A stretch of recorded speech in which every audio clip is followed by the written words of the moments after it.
Inilah Injil Yesus Kristus menurut karangan Santo Matius. Dimuliakanlah Tuhan. Injil Matius bab 21 ayat 33 sampai dengan 43, dilanjutkan ayat 45 sampai dengan 46. Dengarkanlah suatu perumpamaan yang lain. Adalah seorang tuan tanah membuka kebun anggur dan menanam pagar sekelilingnya. Ia menggali lubang tempat memeras anggur dan mendirikan menara jaga di dalam kebun itu. Kemudian ia menyewakan kebun itu kepada penggarap-penggarap, lalu berangkat ke negeri lain. Ketika hampir tiba musim petik, ia menyuruh hamba-hambanya kepada penggarap-penggarap itu untuk menerima hasil yang menjadi bagiannya. Tetapi penggarap-penggarap itu menanggap hamba-hambanya itu. Mereka memukul yang seorang, membunuh yang lain, dan melempari yang lain pula dengan batu. Kemudian Tuhan itu menyuruh pula hamba-hamba yang lain, lebih banyak daripada yang semula, tetapi mereka pun dipertakutkan sama seperti kawan-kawan mereka. Akhirnya ia menyuruh anaknya kepada mereka, katanya, "Anakku akan mereka segani." Tetapi ketika penggarap-penggarap itu melihat anaknya itu, mereka berkata seorang kepada yang lain, "Ia adalah ahli waris, mari kita bunuh dia, supaya warisannya menjadi milik kita." Mereka menangkapnya dan melemparkannya keluar kebun anggur itu, lalu membunuhnya. Maka apabila tuan kebun anggur itu datang, apakah yang dilakukannya dengan penggarap-penggarap itu?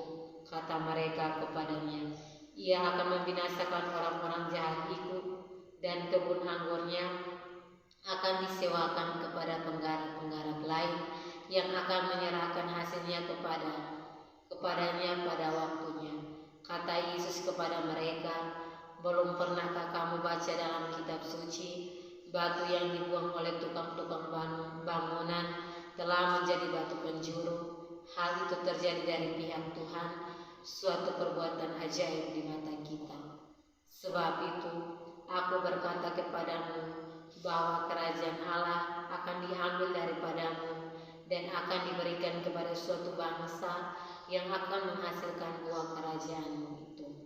Ketika iman-iman kepala dan orang-orang Farisi mendengar perumpamaan-perumpamaan Yesus, mereka mengerti bahwa merekalah yang dimaksudkannya, dan mereka berusaha untuk menangkap dia, tetapi mereka takut kepada orang banyak, karena orang banyak itu menganggap dia nabi. Demikianlah Injil Tuhan, terpujilah Kristus.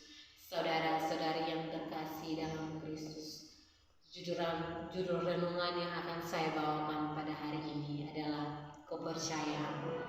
Kepercayaan itu bersifat total apabila kepercayaan Tuhan kepada manusia.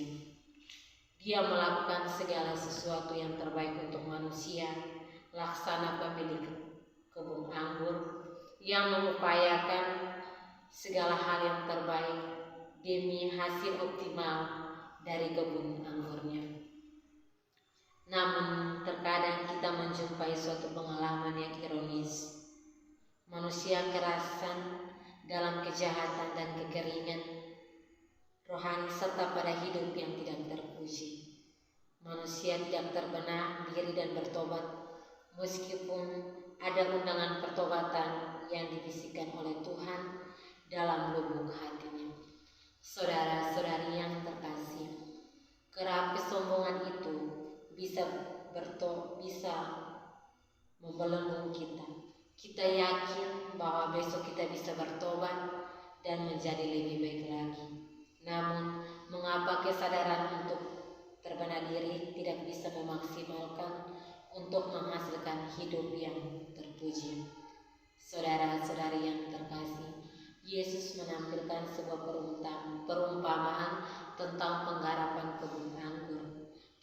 Perumpamaan itu hendak mengajak kita untuk menerima Yesus Kristus sendiri sebagai pewaris kebun anggur, yakni Allah sendiri.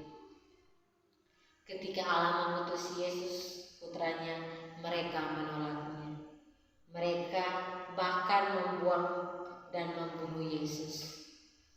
Yesus laksana batu karang, batu yang dibuang oleh tukang bangunan. Mari pada kesempatan ini kita semua menata hidup kita masing-masing dengan memandang kepada Yesus sebagai batu yang dibuang